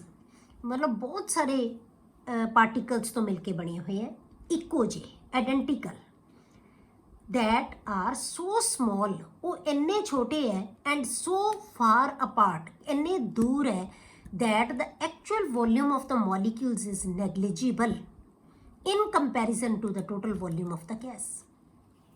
इसका मतलब की है बेटे कि जी गैसेस है बहुत सारे छोटे छोटे पार्टिकल्स तो मिलकर बनी हुई हैं जिन्होंने असी पॉइंट मासिस कह दें। पॉइंट जिवें आप एक डॉट लगा दिए किसी चीज़ की, वो एक पॉइंट है। ये कहता कि गैसेस के पार्टिकल्स एक पॉइंट की तरह है। जे हुण आपां एक गिलास लै लिया, उहदे विच आपां पॉइंट लगाते किन्ने, जे आपां सोचीए कि पॉइंट कितना वॉल्यूम ऑक्यूपाई कर रहे हैं टोटल गिलास के वॉल्यूम के कंपैरेटिवली बेटे, तो उन्होंने आपां की कहांगे? नेगलीजिबल, कि मास तो है ही नहीं उन्होंने ना, सॉरी स्पेस तो ऑक्यूपाई कर ही नहीं रहे, मतलब वॉल्यूम है ही नहीं, पॉइंट्स का वॉल्यूम है ही नहीं। ये एजम्पशन इसदी ये है। ਕਾਇਨੈਟਿਕ ਮੋਲੀਕੂਲਰ ਥਿਊਰੀ ਇਹ ਐਜ਼ਿਊਮ ਕਰਦੀ ਹੈ ਕਿ ਟੋਟਲ ਵੋਲਿਊਮ ਜਿਹੜਾ ਕੰਟੇਨਰ ਦਾ ਹੈ, ਉਹੀ ਗੈਸ ਦਾ ਵੋਲਿਊਮ ਹੁੰਦਾ ਹੈ ਨਾ, ਉਹਦੇ ਕੰਪੈਰੀਟਿਵਲੀ ਜਿਹੜੇ ਗੈਸ ਦੇ ਮੋਲੀਕਿਊਲਸ ਦਾ ਵੋਲਿਊਮ ਹੈ ਨਾ ਬੇਟੇ, ਉਹ ਕੀ ਹੈ, ਉਹ ਕਹਿੰਦਾ ਨੈਗਲੀਜੀਬਲ ਹੈ ਹੀ ਨਹੀਂ। ਠੀਕ ਹੈ, ਮਾਸ ਹੈ ਹੀ ਨਹੀਂ ਉਹਨਾਂ ਦਾ। ਕਲੀਅਰ? ਇਸੇ ਕਰਕੇ ਕਹਿੰਦਾ, ਉਹ ਕਹਿੰਦਾ ਕਿ ਇੰਨੇ ਛੋਟੇ ਹੁੰਦੇ ਆ, ਇੰਨੇ ਦੂਰ ਹੁੰਦੇ ਆ ਕਿ ਉਹਦੇ ਮੋਲੀਕਿਊਲਸ ਦਾ ਮਾਸ ਹੈ ਜਿਹੜਾ ਉਹ ਨੈਗਲੀਜੀਬਲ ਹੈ, ਜਾਂ ਵੋਲਿਊਮ ਹੈ ਉਹ ਨੈਗਲੀਜੀਬਲ ਹੈ as compare to the total volume of the gas. They are considered point masses. This explains the great compressibility of the gases. ਹੁਣ ਇਹ ਐਕਸਪਲੇਨ ਕਰਦਾ ਹੈ ਕਿ ਗੈਸਿਸ ਨੂੰ ਅਸੀਂ ਬਹੁਤ ਕੰਪਰੈਸ ਕਰ ਸਕਦੇ ਹਾਂ। ਕਲੀਅਰ ਹੋ ਗਿਆ? ਆਪਾਂ ਲੈ ਲਿਆ ਇੱਕ ਗਲਾਸ, ਆਪਾਂ ਉਹਦੇ ਵਿੱਚ 15-20 ਡਾਟਸ ਲਗਾਤੇ। ਆਪਾਂ ਮੰਨ ਲਿਆ ਕਿ ਡਾਟਸ ਉਹਦੇ ਵਿੱਚ ਸਸਪੈਂਡ ਹੋਏ ਵੇ ਹੈ। ਹੁਣ ਇਹ ਜਿਹੜੇ ਡਾਟ ਹੈ ਬੇਟੇ, ਉਹਦੇ ਵਿੱਚ 15-20, ਉਹ ਕੀ ਹੈ, ਕੀ ਵੋਲਿਊਮ ਆਕੂਪਾਈ ਕਰ ਰਹੇ ਹੈ? ਕੁਛ ਵੀ ਨਹੀਂ। ਸਪੇਸ ਇਹ ਕਹਿੰਦਾ ਉਹਨਾਂ ਦੇ ਵਿੱਚ ਬਹੁਤ ਜ਼ਿਆਦਾ ਹੈ। ਠੀਕ ਹੈ, ਸਪੇਸ ਬਹੁਤ ਜ਼ਿਆਦਾ ਹੈ ਉਹਨਾਂ ਦੇ, ਦੂਰ ਉਹ ਇੱਕ ਦੂਜੇ ਤੋਂ ਬਹੁਤ ਜ਼ਿਆਦਾ ਹੈ। ਤਾਂ ਆਪਾਂ ਕੀ ਕਰਾਂਗੇ, ਉਹਨੂੰ ਬਹੁਤ ਆਸਾਨੀ ਨਾਲ ਆਪਾਂ ਕੰਪਰੈਸ ਕਰ ਸਕਾਂਗੇ। ਕਿਉਂ? ਕਿਉਂਕਿ ਕੰਪਰੈਸ ਕੋਈ ਚੀਜ਼ ਕਦੋਂ ਹੁੰਦੀ ਹੈ ਬੇਟੇ, ਜੇ ਉਹਦੇ ਵਿੱਚ ਬਹੁਤ ਜ਼ਿਆਦਾ ਖਾਲੀ ਥਾਂ ਹੈ। ਠੀਕ ਹੈ, ਜੇ ਆਪਾਂ ਇੱਥੇ ਕੰਟੇਨਰ ਲੈ ਲਿਆ, ਹੁਣ ਇਸ ਕੰਟੇਨਰ ਦੇ ਵਿੱਚ ਆਪਾਂ ਆਹ ਲਾਤੇ, ਉਹ ਕਹਿੰਦਾ ਆਹ ਪੁਆਇੰਟ ਹੈ, ਇਹ ਪੁਆਇੰਟਸ ਹੈ, ਇਹ ਕੀ ਸਪੇਸ ਆਕੂਪਾਈ ਕਰ ਰਹੇ ਹੈ? ਕੁਛ ਵੀ ਨਹੀਂ ਸਪੇਸ ਆਕੂਪਾਈ ਰਹੀ। ਤੇ ਇਹਨੂੰ ਹੀ ਕਿਹਾ ਹੈ, ਇਹ ਗੈਸ ਦੇ ਮੋਲੀਕਿਊਲਸ ਹੈ। ਕਹਿੰਦਾ ਗੈਸ ਦੇ molecules total volume of the container ਜਾਂ total volume of the gas ਦੇ ਕੰਪੈਰੀਟਿਵਲੀ ਇਹਨਾਂ ਦਾ ਵੋਲਿਊਮ ਹੈ ਨਾ ਜਿਹੜਾ, ਉਹ ਕੀ ਹੈ, ਨੈਗਲੀਜੀਬਲ ਹੈ, ਨਾ ਮਾਤਰ। ਨੈਗਲੀਜੀਬਲ ਦਾ ਮਤਲਬ ਨਾ ਮਾਤਰ। ਇਹ ਇਹਦਾ ਪਹਿਲਾ ਪੁਆਇੰਟ ਹੈ। ਦੂਸਰਾ ਪੁਆਇੰਟ ਉਹ ਕੀ ਕਹਿੰਦਾ ਹੈ, ਪਹਿਲੀ ਚੀਜ਼ ਤਾਂ ਇਹਨੇ ਕਹਤਾ ਕਿ ਮਾਸ ਹੈ ਨਹੀਂ, ਸੌਰੀ ਇਹਦਾ ਜਿਹੜਾ ਵੋਲਿਊਮ ਹੈ ਨਹੀਂ। ਦੂਜਾ ਇਹ ਕੀ ਕਹਿੰਦਾ ਬੇਟੇ ਕਿ ਇਹਨਾਂ ਦੇ ਵਿੱਚ ਕੋਈ ਫੋਰਸ ਆਫ ਅਟਰੈਕਸ਼ਨ ਹੀ ਹੈ ਨਹੀਂ ਗੀ, ਕਿ ਮੋਲੀਕਿਊਲਸ ਇੱਕ ਦੂਜੇ ਤੋਂ ਇੰਨੀ ਦੂਰ ਹੈ ਕਿ ਇਹਨਾਂ ਦੇ ਆਪਸ ਦੇ ਵਿੱਚ ਕੋਈ ਅਟਰੈਕਸ਼ਨ ਹੈ ਹੀ ਨਹੀਂ। ਮੋਲੀਕਿਊਲਸ ਦੀ ਇੱਕ ਦੂਜੇ ਤੋਂ ਇੰਡੀਪੈਂਡੈਂਟ ਹੈ, ਕੋਈ ਫੋਰਸ ਆਫ ਅਟਰੈਕਸ਼ਨ ਨਹੀਂ ਹੈ। There is no force of attraction between the particles of a gas at ordinary temperature and pressure. ਜੇ ਅਸੀਂ ਆਮ ਟੈਂਪਰੇਚਰ ਤੇ ਪ੍ਰੈਸ਼ਰ ਰੱਖੀਏ ਤਾਂ ਗੈਸ ਦੇ ਮੋਲੀਕਿਊਲ ਦੇ ਵਿੱਚ ਕੋਈ ਫੋਰਸ ਆਫ ਅਟਰੈਕਸ਼ਨ ਨਹੀਂ ਹੁੰਦੀ। This assumption is based on the fact, ਇਹ ਕਿਸ ਚੀਜ਼ ਤੋਂ ਬਣਾਈ ਇਹਨੇ, ਅਜ਼ਿਊਮ ਕਿਵੇਂ ਕੀਤਾ? ਜਿਵੇਂ ਇਹਨੂੰ ਤਾਂ ਅਜ਼ਿਊਮ ਕਰ ਲਿਆ ਨਾ ਕਿ ਗੈਸਿਸ ਕੰਪਰੈਸ ਹੋ ਸਕਦੀਆਂ, ਤਾਂ ਉਹਨੇ ਕਹਿਤਾ ਕਿ ਇਹਦੇ ਵਿੱਚ ਕੋਈ, ਇਹ ਦੂਰ ਦੂਰ ਬਹੁਤ ਹੈ ਮੋਲੀਕਿਊਲਸ ਤੇ ਦਾ ਵੋਲਿਊਮ ਹੈ ਜਿਹੜਾ ਬਹੁਤ ਨੈਗਲੀਜੀਬਲ ਹੈ। ਦੂਜਾ ਉਹਨੇ ਕਿਉਂ ਕਿਹਾ ਬੇਟੇ, ਬਈ ਇਹ ਅਜ਼ੰਪਸ਼ਨ ਹੈ ਜਿਹੜੀ ਉਹ ਕਿਹਦੇ ਤੇ ਡਿਪੈਂਡ ਕਰਦੀ ਹੈ ਕਿ ਗੈਸਿਸ ਦੇ ਵਿੱਚ ਕੋਈ, ਉਹਨਾਂ ਦੇ ਪਾਰਟੀਕਲਸ ਦੇ ਵਿੱਚ ਕੋਈ ਫੋਰਸ ਆਫ ਅਟਰੈਕਸ਼ਨ ਨਹੀਂ ਹੁੰਦੀ। ਇਹ ਅਜ਼ੰਪਸ਼ਨ ਕਿਹਦੇ ਤੇ ਬੇਸਡ ਹੈ ਬੇਟੇ? ਕਿਉਂਕਿ ਗੈਸਿਸ ਬਹੁਤ ਐਕਸਪੈਂਡ ਹੋ ਜਾਂਦੀਆਂ, ਜਿੰਨੀ ਥਾਂ ਮਿਲ ਜਾਂਦੀ ਹੈ ਉਹਨੂੰ ਆਕੂਪਾਈ ਕਰ ਲੈਂਦੀਆਂ ਉਹ। ਤੇ ਗੈਸਿਸ ਤਾਂ ਹੀ ਐਕਸਪੈਂਡ ਹੋ, ਇੱਕ ਦੂਜੇ ਤੋਂ ਤਾਂ ਹੀ ਦੂਰ ਜਾ ਸਕਦੀ ਹੈ ਨਾ ਕੋਈ ਚੀਜ਼, ਜੇ ਉਹਨਾਂ ਦੇ ਵਿੱਚ ਕੋਈ ਫੋਰਸ ਆਫ ਅਟਰੈਕਸ਼ਨ ਨਹੀਂ। ਜੇ ਇੱਕ ਦੂਜੇ ਨੂੰ ਬੰਨ੍ਹ ਕੇ ਰੱਖਿਆ ਹੋਇਆ ਹੋਵੇ ਫਿਰ ਦੂਰ ਨਹੀਂ ਜਾ ਸਕਣਗੀਆਂ। ਪਰ ਗੈਸਿਸ ਦੇ ਮੋਲੀਕਿਊਲਸ ਇਹ ਕਹਿੰਦਾ ਕਿ ਉਹਨਾਂ ਦੇ ਵਿੱਚ ਕੋਈ ਫੋਰਸ ਆਫ ਅਟਰੈਕਸ਼ਨ ਨਹੀਂ ਹੁੰਦੀ। ਇਸੇ ਕਰਕੇ ਕਿਉਂ ਉਹਨੇ ਅਜ਼ੰਪਸ਼ਨ ਕਿੱਥੋਂ ਲਈ? ਉਹ ਕਹਿੰਦਾ ਕਿਉਂਕਿ ਅਸੀਂ ਗੈਸਿਸ ਨੂੰ ਬਹੁਤ ਫੈਲਾ ਸਕਦੇ ਹਾਂ, ਮਤਲਬ ਫੈਲ ਜਾਂਦੀਆਂ ਉਹ, ਜਿੰਨਾ ਵੋਲਿਊਮ ਹੁੰਦਾ ਉਹਨੂੰ ਆਕੂਪਾਈ ਕਰ ਲੈਂਦੀਆਂ। This assumption is based on the fact that gases expand and occupy all the space available to them. ਜਿੰਨੀ ਸਪੇਸ ਮਿਲਦੀ ਹੈ ਸਭ ਨੂੰ ਆਕੂਪਾਈ ਕਰ ਲੈਂਦੇ, ਉਹ ਇੱਕ ਦੂਜੇ ਦੇ ਨਾਲ ਅਟੈਚਡ ਨਹੀਂ ਹੁੰਦੇ ਉਹਨਾਂ ਦੇ ਪਾਰਟੀਕਲਸ। ਤੀਸਰਾ ਪਾਰਟੀਕਲ, ਮਤਲਬ ਮੇਨ ਦੋ ਇਹਦੇ ਪੁਆਇੰਟਸ ਇਹ ਹੈ, ਮੇਨ ਚੀਜ਼ਾਂ ਦੋ ਹੈ। ਅਗਲਾ ਇਹਦਾ ਜਿਹੜਾ ਪੁਆਇੰਟ ਹੈ ਬੇਟੇ ਉਹ ਕੀ ਹੈ? Particles of a gas are always in constant and random motion. ਜਿਹੜੇ ਗੈਸ ਦੇ ਪਾਰਟੀਕਲਸ ਹੈ ਉਹ ਹਮੇਸ਼ਾ ਕੌਨਸਟੈਂਟ, ਲਗਾਤਾਰ, ਤੇ ਰੈਂਡਮ ਦਾ ਮਤਲਬ ਜ਼ਿਗਜ਼ੈਗ, ਮਤਲਬ ਕਦੇ ਕਿੱਧਰ ਨੂੰ ਵੱਜੇ ਕਦੇ ਕਿੱਧਰ ਨੂੰ ਗਏ, ਰੈਂਡਮ ਮੋਸ਼ਨ ਇਹਨਾਂ ਦੀ। ਰੈਂਡਮ ਦਾ ਮਤਲਬ ਆਜ਼ਾਦੀ ਨਾਲ, ਇਹ ਕੋਈ ਨਹੀਂ ਵੀ ਕਿਸੇ ਡਾਇਰੈਕਸ਼ਨ ਦੇ ਵਿੱਚ ਜਾਣਾ, ਜਿਸ ਮਰਜ਼ੀ ਡਾਇਰੈਕਸ਼ਨ ਦੇ ਵਿੱਚ ਮੂਵਮੈਂਟ ਇਹਨਾਂ ਦੀ ਹੁੰਦੀ ਰਹੇਗੀ। ਇਹ ਪਾਰਟੀਕਲ ਹੈ, ਇੱਥੋਂ ਪਾਰਟੀਕਲ ਇਹਦੇ ਨਾਲ ਟਕਰਾਇਆ, ਇਹਦੇ ਨਾਲ ਟਕਰਾਇਆ, ਇਹਦੇ ਨਾਲ, ਕਦੇ ਜ਼ਿਗਜ਼ੈਗ, ਜਿੱਧਰ ਮਰਜ਼ੀ ਜਾ ਸਕਦੇ ਆ ਪਾਰਟੀਕਲਸ।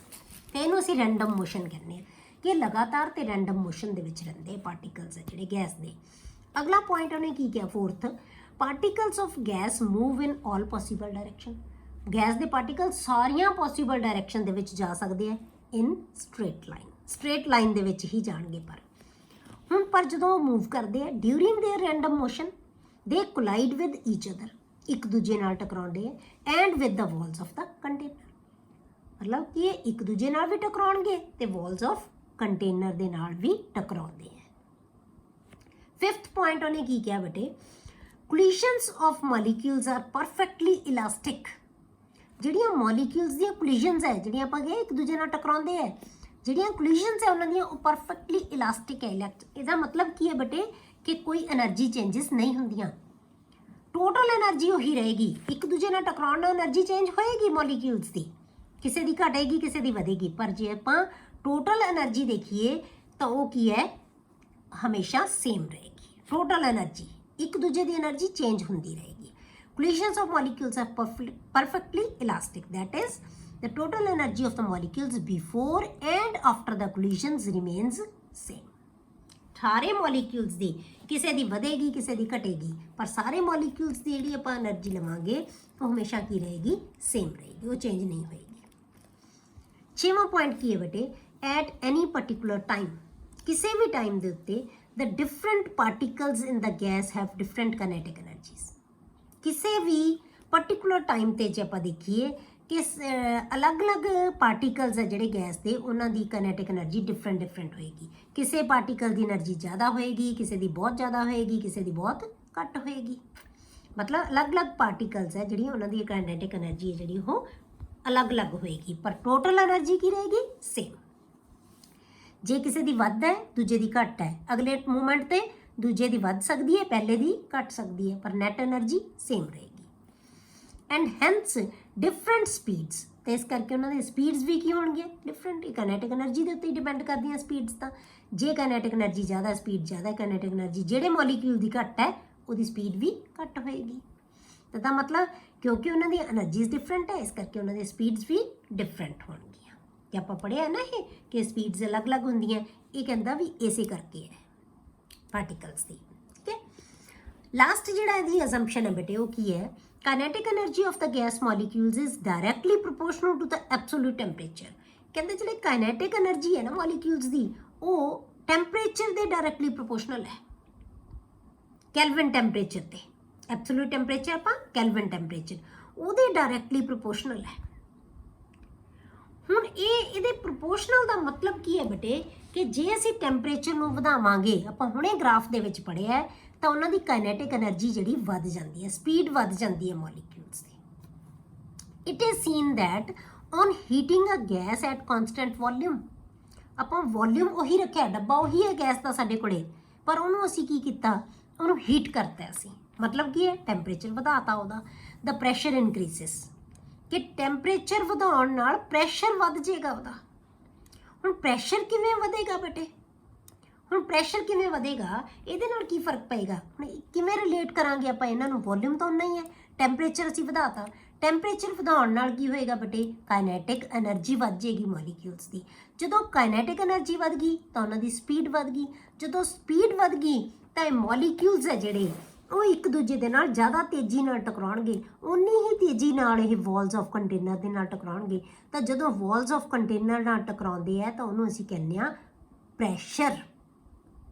ਠੀਕ ਹੈ, ਹੁਣ ਉਹ ਪ੍ਰੈਸ਼ਰ ਹੈ, ਤਾਂ ਜਿੰਨੇ ਜ਼ਿਆਦਾ ਟਕਰਾਉਣਗੇ ਵਾਲਸ ਦੇ ਨਾਲ ਉਨਾ ਪ੍ਰੈਸ਼ਰ ਵੱਧ ਹੋਏਗਾ। ਤਾਂ ਇਸ ਕਰਕੇ ਕੀ ਹੋਇਆ ਕਿ ਅਸੀਂ ਕਾਈਨੈਟਿਕ એનર્ਜੀ ਕਿਵੇਂ ਵਧੀ, ਟੈਂਪਰੇਚਰ ਦੇ ਵਧਾਉਣ ਨਾਲ। ਤਾਂ ਟੈਂਪਰੇਚਰ ਵਧਾਉਣ ਨਾਲ ਪ੍ਰੈਸ਼ਰ ਵੀ ਵੱਧ ਜਾਂਦਾ ਹੈ। ਇਹ ਜਿਹੜਾ ਹੈਗਾ ਲਾਅ ਕੀ ਸੀ ਸਾਡਾ, ਚਾਰਲਸ ਲਾਅ ਸੀਗਾ। ਠੀਕ ਹੈ, ਹੁਣ ਇਹ ਥਿਊਰੀ ਸਾਨੂੰ ਕੀ ਦੱਸਦੀ ਹੈ ਬੇਟੇ, this theory allows us to derive all the gas laws theoretically ਅਸੀਂ ਗੈਸ ਲਾਅਸ ਨੂੰ ਇੰਪਲੀਮੈਂਟ ਕਰ ਸਕਦੇ ਹਾਂ। ਪਹਿਲਾ ਲਾਅ ਸਾਡਾ ਕੀ ਸੀ ਕਿ ਵੋਲਿਊਮ ਦੇ ਵਧਾਉਣ ਨਾਲ ਜਿਹੜਾ ਹੈਗਾ ਉਹ ਪ੍ਰੈਸ਼ਰ ਹੈ ਜਿਹੜਾ ਉਹ ਕੀ ਹੋਏਗਾ, ਜੇ ਆਪਾਂ ਪ੍ਰੈਸ਼ਰ ਦੇ ਵਧਾਉਣ ਨਾਲ ਵੋਲਿਊਮ ਘਟ ਜਾਏਗਾ, ਤਾਂ ਪ੍ਰੈਸ਼ਰ ਦੇ ਘਟਾਉਣ ਨਾਲ ਵੋਲਿਊਮ ਵੱਧ ਜਾਏਗਾ। ਤੇ ਉਹੀ ਚੀਜ਼ ਹੋ ਗਈ, ਕਿਉਂਕਿ ਉਹਨਾਂ ਦੇ ਵਿੱਚ ਸਪੇਸ ਬਹੁਤ ਜ਼ਿਆਦਾ ਹੈ। ਜਦੋਂ ਜਿਵੇਂ ਪ੍ਰੈਸ਼ਰ ਘਟਾਈ ਜਾਵਾਂਗੇ ਵੋਲਿਊਮ ਵੱਧਦਾ ਜਾਏਗਾ, ਸਪੇਸ ਵੱਧਦੀ ਜਾਏਗੀ, ਕਿਉਂਕਿ ਉਹਨਾਂ ਨੇ ਮੋਲੀਕਿਊਲਸ ਨੇ ਓਨੀ ਦੀ ਓਨੀ ਥਾਂ ਓਕੂਪਾਈ ਕਰ ਲੈਣੀ ਹੈ। ਜਿੰਨਾ ਅਸੀਂ ਥੋੜ੍ਹਾ ਥਾਂ ਦੇਤਾ ਉਹਦੇ 'ਚ ਗੈਸ ਰਹੇਗੀ, ਜਿੰਨਾ ਅਸੀਂ ਜ਼ਿਆਦਾ ਥਾਂ ਦੇਤਾ ਉਹਦੇ 'ਚ ਗੈਸ ਫੈਲ ਜਾਏਗੀ। ਫਿਰ ਦੂਜਾ ਲਾਅ ਕੀ ਸੀਗਾ, ਆਪਾਂ ਕਿਹਾ ਕਿ ਹੁਣ ਆਪਾਂ ਪਹਿਲਾਂ ਅਸੀਂ ਟੈਂਪਰੇਚਰ ਨੂੰ ਕਾਂਸਟੈਂਟ ਰੱਖਿਆ ਸੀ, ਫਿਰ ਆਪਾਂ ਪ੍ਰੈਸ਼ਰ ਨੂੰ ਕਾਂਸਟੈਂਟ ਰੱਖਤਾ। ਠੀਕ ਹੈ, ਫਿਰ ਆਪਾਂ ਵੋਲਿਊਮ ਨੂੰ ਕਾਂਸਟੈਂਟ ਕਰਤਾ। ਮਤਲਬ ਕੀ ਹੈ, ਹਰੇਕ ਚੀਜ਼ ਨੂੰ, ਹਰੇਕ ਲਾਅ ਨੂੰ ਆਪਾਂ ਇਸ ਥਿਊਰੀ ਦੇ ਨਾਲ ਥਿਓਰੈਟਿਕਲੀ ਆਪਾਂ ਇਹਨਾਂ ਨੂੰ ਦੱਸ ਸਕਦੇ ਹਾਂ। ਠੀਕ ਹੈ, ਆਪਾਂ ਨੂੰ ਲਾਅ ਨੇ ਕੀ ਕਿਹਾ ਸੀ ਕਿ ਟੈਂਪਰੇਚਰ ਵਧਾਉਣ, ਟੈਂਪਰੇਚਰ ਤੇ ਪ੍ਰੈਸ਼ਰ ਇੱਕ ਦੂਜੇ ਦੇ ਡਾਇਰੈਕਟਲੀ ਪ੍ਰੋਪੋਰਸ਼ਨਲ ਹੈ। ਇਹੀ ਕਿਹਾ ਸੀ ਨਾ, ਟੈਂਪਰੇਚਰ ਤੇ ਪ੍ਰੈਸ਼ਰ। ਤੇ ਆਪਾਂ ਹੁਣੇ ਦੱਸ ਕੇ ਹਟੇ ਹਾਂ ਕਿ ਪ੍ਰੈਸ਼ਰ ਤੇ ਟੈਂਪਰੇਚਰ ਇੱਕ ਦੂਜੇ ਦੇ ਡਾਇਰੈਕਟਲੀ ਪ੍ਰੋਪੋਰਸ਼ਨਲ ਹੈ। ਕਿਉਂ? ਕਿਉਂਕਿ ਟੈਂਪਰੇਚਰ ਦੇ ਵਧਣ ਨਾਲ ਪ੍ਰੈਸ਼ਰ ਵਧੇਗਾ। ਕਲੀਅਰ ਹੋ ਗਿਆ? ਤਾਂ ਇਹ ਥਿਊਰੀ ਦੇ ਨਾਲ ਗੈਸ ਲਾਜ਼ ਆਪਾਂ ਕਰਦੇ ਹਾਂ। ਪਰ ਆਪਾਂ ਕੀ ਕਿਹਾ ਬੇਟੇ ਕਿ ਸਾਰੀਆਂ ਗੈਸਿਸ ਇਹਨਾਂ ਲਾਜ਼ ਨੂੰ ਫੋਲੋ ਨਹੀਂ ਕਰਦੀਆਂ। ਪਰ ਹੁਣ ਗੈਸਿਸ ਦੇ ਵਿੱਚ ਫਿਰ ਆਪਾਂ ਪੜ੍ਹਿਆ ਸੀ ਕਿ ਨਹੀਂ ਕਰਦੀਆਂ, ਜਿਹੜੀਆਂ ਨਹੀਂ ਕਰਦੀਆਂ ਉਹਨੂੰ ਆਪਾਂ ਕਿਹਾ ਸੀ ਰੀਅਲ ਗੈਸਿਸ। ਤਾਂ ਹੁਣ ਆਈਡੀਅਲ ਬਿਹੇਵੀਅਰ ਤੋਂ ਗੈਸਿਸ ਹੈ ਜਿਹੜੀਆਂ ਕਿਵੇਂ ਡੇਵੀਏਟ ਹੁੰਦੀਆਂ, ਕੀ ਉਹਨਾਂ ਦੇ ਵਿੱਚ ਫਰਕ ਆਉਂਦਾ ਹੈ, ਇਹ ਆਪਾਂ ਨੈਕਸਟ ਲੈਕਚਰ ਦੇ ਵਿੱਚ ਡਿਸਕਸ ਕਰਾਂਗੇ।